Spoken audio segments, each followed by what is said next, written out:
ایک غیبی اصول یہ بھی ہے کہ جو تقسیم کرو گے اس کی تمہارے پاس پروانے ہو جائے گی، پھر وہ دولت ہو، علم ہو، محبت ہو یا آسانیاں۔ وقت اور دولت دو ایسی چیزیں ہیں جو انسان کے اختیار میں نہیں۔ وقت انسان کو مجبور اور دولت مغرور بنا دیتی ہے۔ عزت کمانا دولت کمانے سے زیادہ مشکل ہے، اور عزت گنوانا دولت گنوانے سے زیادہ آسان ہے۔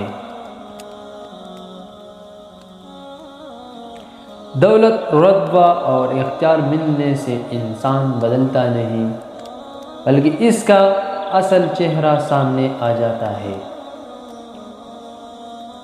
دولت سے آدمی کو جو عزت ملتی ہے وہ اس کی نہیں بلکہ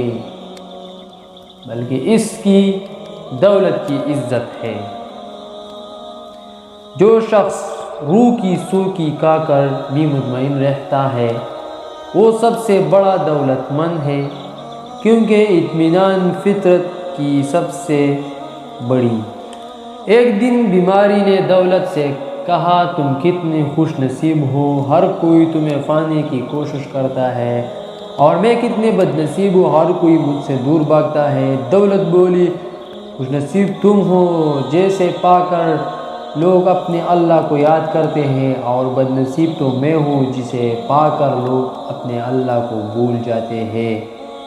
دولت مٹی کی طرح ہے اور مٹی کو پیر کے نیچے رکھنا چاہیے، اگر سر پر چڑھاؤ گے تو قبر بن جائے گی، اور قبر زندہ لوگوں کے لیے نہیں ہوتی۔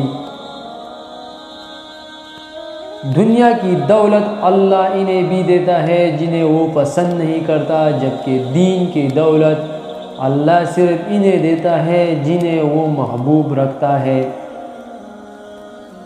جب دولت کی خواہش چھوڑ دو گے تو دولت مند بن جاؤ گے۔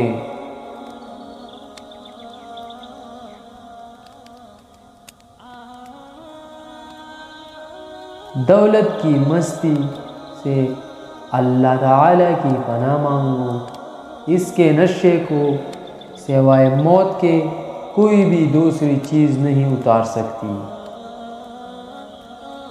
زبان کی حفاظت دولت کی حفاظت سے زیادہ مشکل ہے۔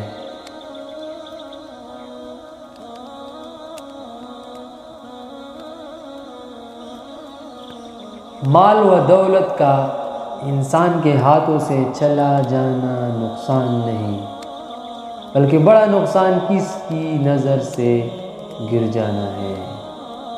دولت دنیا کی ہو یا ایمان کی، جتنی بڑھتی جائے گی اتنا ہی نیند کم ہوتی جائے گی۔